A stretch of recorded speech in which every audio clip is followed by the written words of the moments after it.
Welcome to the Retaining WIT podcast. I'm Josie Haynes.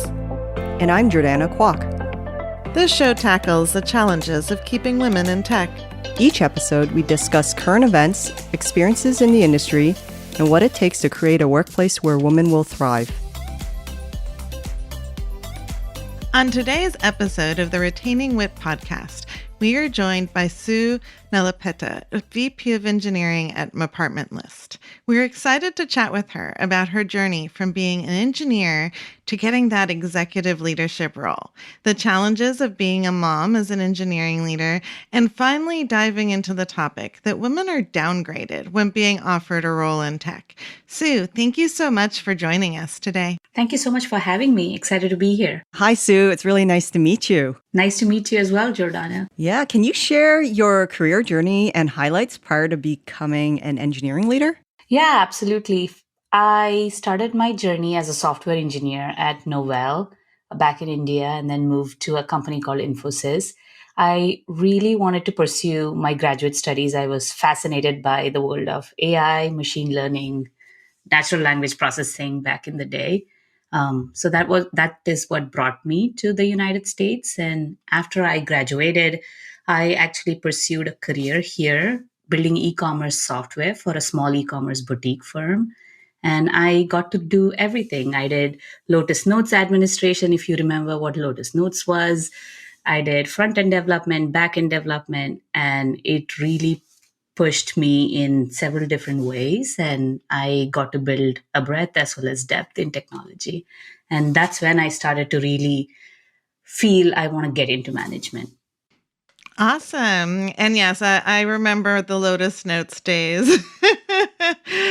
And so, you talked a little bit, but what else really inspired you to do that move into engineering management and what ended up being that first role? Yes. So when I was at this company, for me, I think what was the most important thing is how can I have a high impact and influence the direction of the business, not necessarily be a consumer of strategy and executor of problems, but actually like be an influencer. So, and I also really loved coaching people as well. And I had the opportunity to coach some of the engineers, and I saw what I could actually like have an impact on their career decisions as well. So I really wanted to give people a chance and give myself a chance to explore that opportunity. So when I decided this was the path that I wanted, I went and spoke to the CEO of the company who said, no, this management is not for you. You should pursue an architecture route. And he kind of shut it down. And it was a small company. It was about 40 people. So they didn't really have a management layer, so to speak. So I slept on it for 6 more months. And then I realized, no, I do want to actually be at the intersection of the business and technology. I really want to have an impact. So I did make a decision to leave. And I actually found a management role at a company called Kodak Gallery. It was a startup called OPhoto. Similar to Shutterfly, we were selling photo products back in the day. So they did offer me a role of a manager. They knew I did not have prior experience in management. They were willing to give me a shot. And this was the best opportunity of my life. So when I actually resigned, the CEO of the company was super upset. He had hired me, and then I was going to pursue something that he didn't quite understand. So he basically said, I'll never make a great manager. And that triggered something in me. And I actually challenged him saying, I'll not only be a good manager, but I also want to be a technology executive. And that is what fueled the fire, so to speak. And I wanted to continue along that journey. Yeah. And as you continued on that journey, I'm sure you ran into some significant challenges. So I'm curious a bit about that, especially on your way to becoming a VP of engineering at Apartment List. Yeah. So when I joined Kodak Gallery, it was the best thing that I could have hoped for. I got to manage people. I initially didn't even know how to have one-on-ones. I would literally have a one-on-one with my director and copy the same format with my team. But pretty soon I picked up those traits.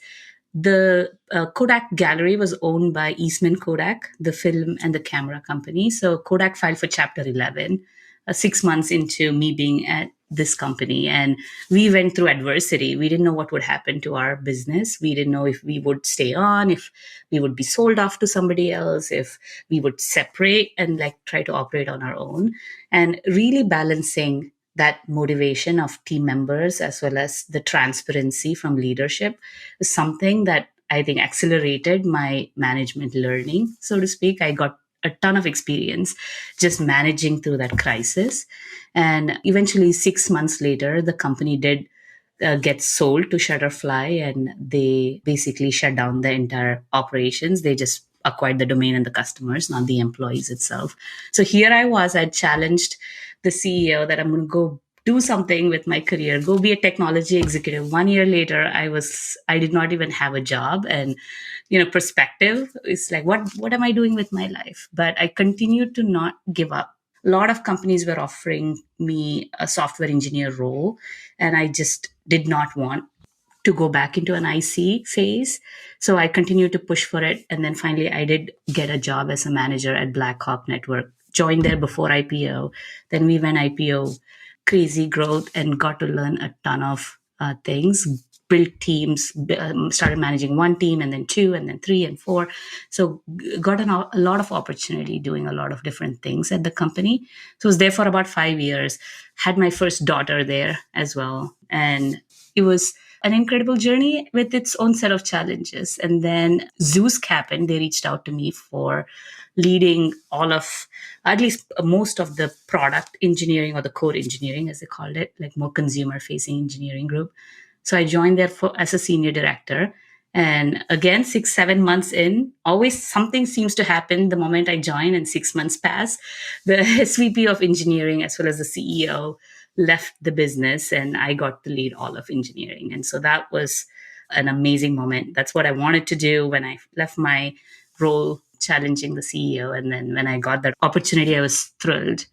So that was incredible. And again, we got a new CEO who wanted to sell the business. Again, a period of adversity, which is natural, I guess, in any business.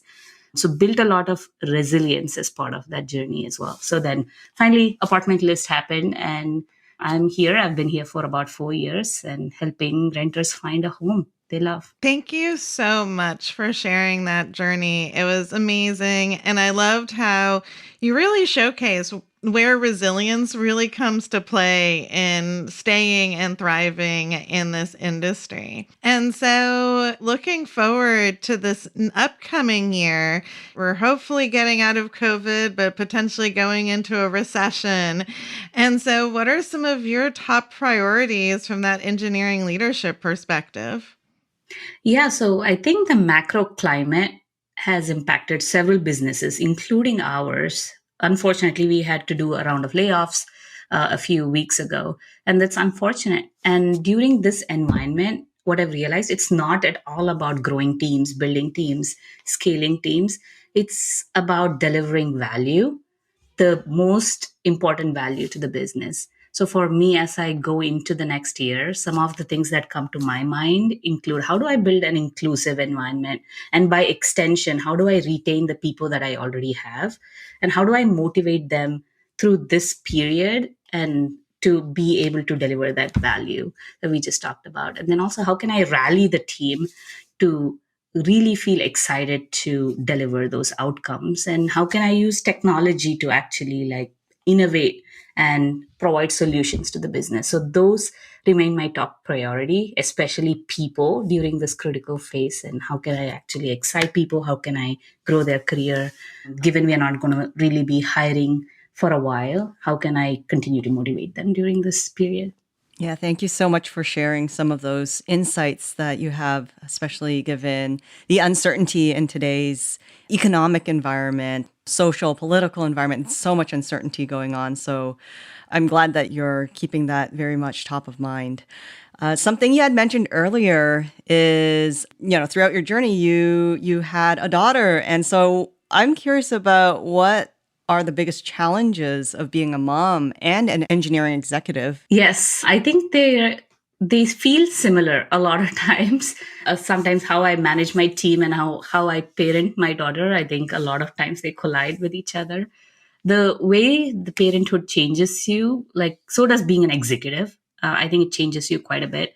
When you embrace parenthood, your number one focus is your child. And then when you become an executive, your number one focus is your company and your team. So, as both a mother and an executive, it all often is very daunting, as you have two areas of focus that are very, very important to you. And in both those scenarios, I have often felt lost um, in figuring out what my priorities are. I've often felt like I'm neither being a great mom, neither I'm being a good leader during several weeks. And you just have to deal with that. And you have to prioritize, you have to figure out at any given point in time, how can I actually give my full attention to one area of focus and not really worry about what I'm leaving behind.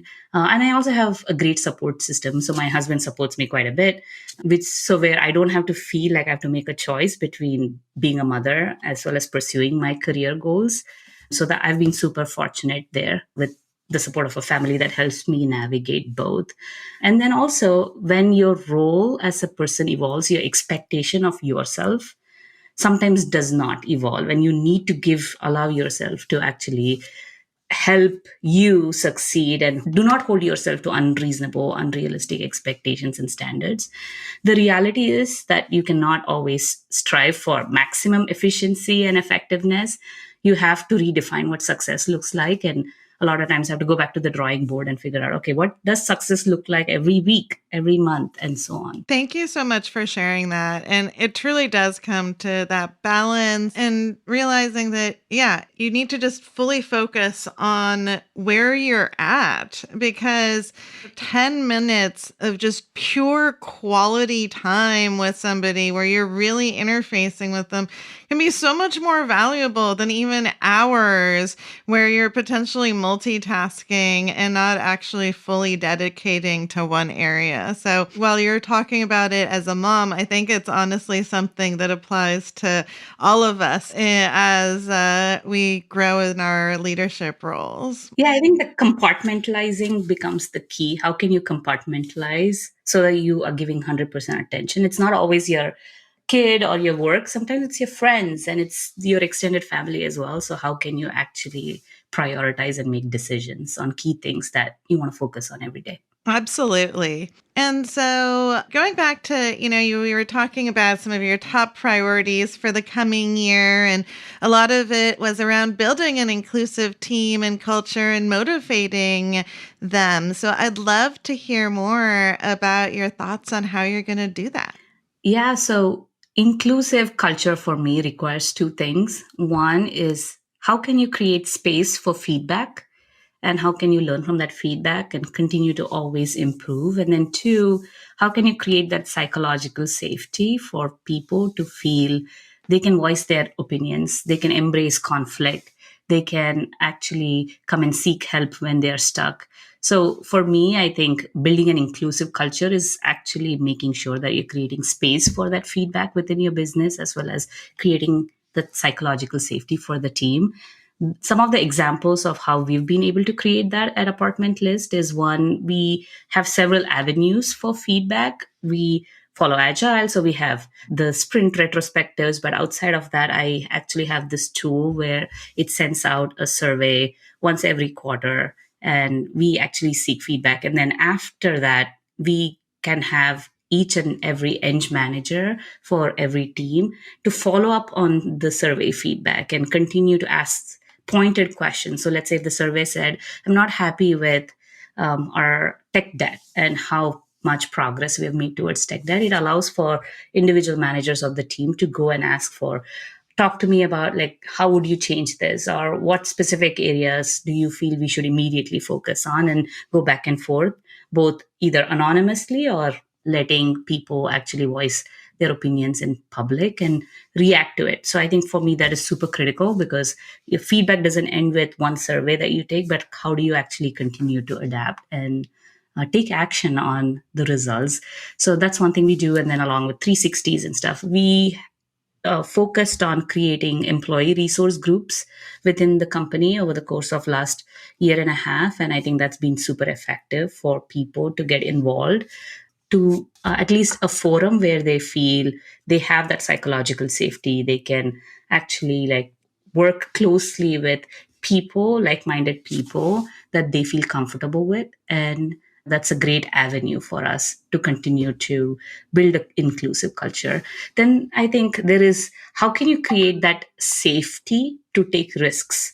How can you actually like make sure that people feel if they want to act, if they have ideas and they want to bring innovation to the forefront, how can you create space for them? So we created this thing called A Time, kind of like Google's 20% time.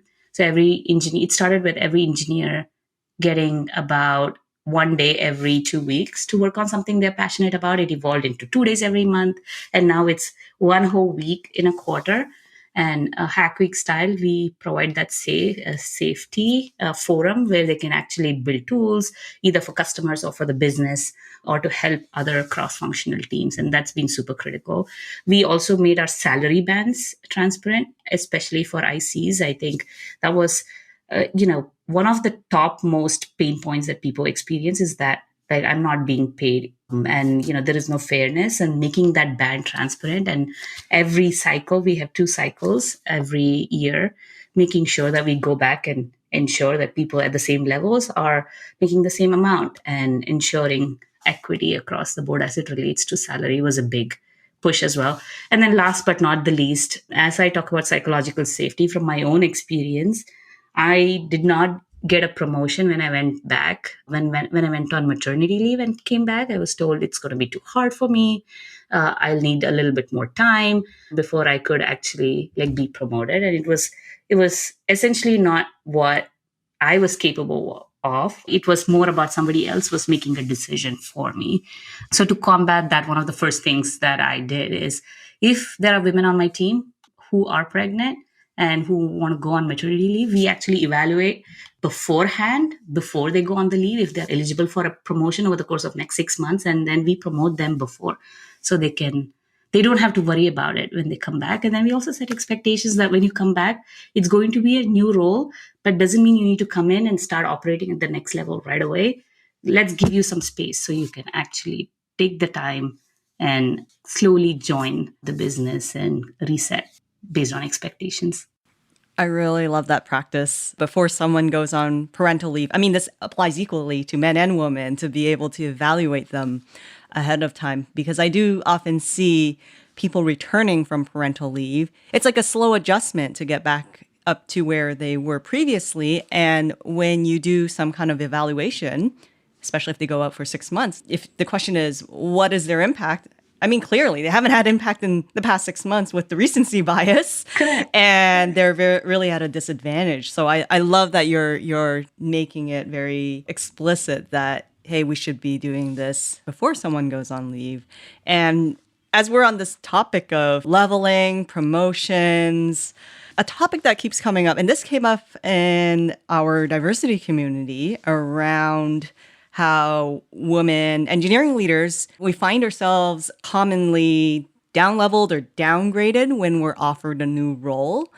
And so I'm curious on your take on that in particular, as something, I don't know, anecdotally that we see, and perhaps, if we actually collected statistics on it, perhaps it is in fact significant. And your thoughts on what women should do if you find yourself in this position. Yeah, I believe this always existed, but a lot more people have been talking about it. And now there are communities to support women. So you hear a lot more about it. So it's become more prominent of a problem. But going back, like being downgraded for me is that companies or someone else is making an assumption and decision on your behalf that we as women are not capable of performing at a role without previous history of doing so. An example that comes to my mind is I was talking to an engineering male counterpart who was a senior director who moved to a VP, and we were exchanging ideas and stuff. And I asked him about his story. And then he was telling me that the CEO believed in him when there was an opportunity that came up. The CEO was like, no, you can totally be a VP, and I will set you up with other CTOs of the companies that I know of, and provided that forum for him to really succeed and actually like start doing the job that he had never had the experience of doing. But whereas I have my own experience and some of the other women that I've worked with, they have to fight to get to that next level. And a lot of times you'll be told, I'm going to hire someone else over you versus actually giving you a shot. And I think people forget that aspect of everybody needs to be developed regardless of what level, which is why CEOs themselves have executive coaches to develop them to become better leaders. But they forget when you actually have someone who's been an employee, who's engaged, who's hungry for more, give them an opportunity, but also give them an avenue to get development that they need. Use your own network to help them succeed is something that people forget. So I think this is very prevalent when companies do reach out, especially bigger companies. FANGs are known to downgrade people quite a bit. But I've also heard stories where women have stood their ground and said, no, I'm not going to accept anything less. And they've finally, like the companies have come back and said, yes, I will give this to you. So for me, I think 3 things come to mind, which are super critical when that happens to you, is be firm in what you need and push for it. And 2, be patient, because it's not going to immediately happen. You will have failures and you will be told no. But if you're firm and if you're patient, you will ultimately get your success. And then lastly, build a strong network. I've been super fortunate to have people like you that I can rely upon and I can go to for help, because you have to show that you're not on your own when they hire you, but you're actually bringing the force multiplication or the experience and the power of the collective network that you're part of. When I was asked to lead a security team at Zoosk, one of the online dating companies, I'd never done security before. I'd know other than taking one class back in the day. And one of the first things I did was I did reach out to my network. I reached out to my previous CISO at one of the previous companies I'd worked at. And I sat with him for a coffee, talked through all of the nuances of security, building a team and, challenges that you face. And that really was beneficial. And then I was able to go back and use those learnings and build an incredible team. So I think it's always the power of network is something that people don't actually value as much, but I think it can be a huge force multiplier. Oh, thank you so much, Sue, for all of those insights. And I agree with you. It really wasn't until I left Apple in 2018 that I really realized just how valuable growing my network was. And then it's just been amazing, honestly, how connecting with folks has been just both emotionally rewarding as well as professionally helpful as well, right? Just knowing there's other people who have gone through similar challenges and having somebody to bounce ideas off of can really be game changing in, retaining women in tech. And so thank you so much for taking the time to chat with us today. And each episode we like to end with sharing a retaining wit tip of the week. And so, Sue, I'm curious if you have a tip that you'd like to share for, folks or maybe even specifically moms in the tech industry. Yeah, so let me think. I think motherhood makes us strong. We can balance several priorities and we can make toughest decision at work. So my one tip is going to be believe in yourself and more importantly, invest time in yourself. Invest time for you, whether it's to develop your own self or just to take some thinking time and reset time, because you absolutely need it to develop that mental strength, which is super crucial to survive and develop and grow in this tech industry. Wonderful. Thank you so much for sharing a retaining tip of the week with us and joining us today. Thank you so much for having me. Have a great day. Bye. Bye. Thanks for listening to the Retaining WIT podcast. You can keep up with our latest episodes at retainingwit.com, on Apple Podcasts, or wherever you listen to your favorite podcast shows.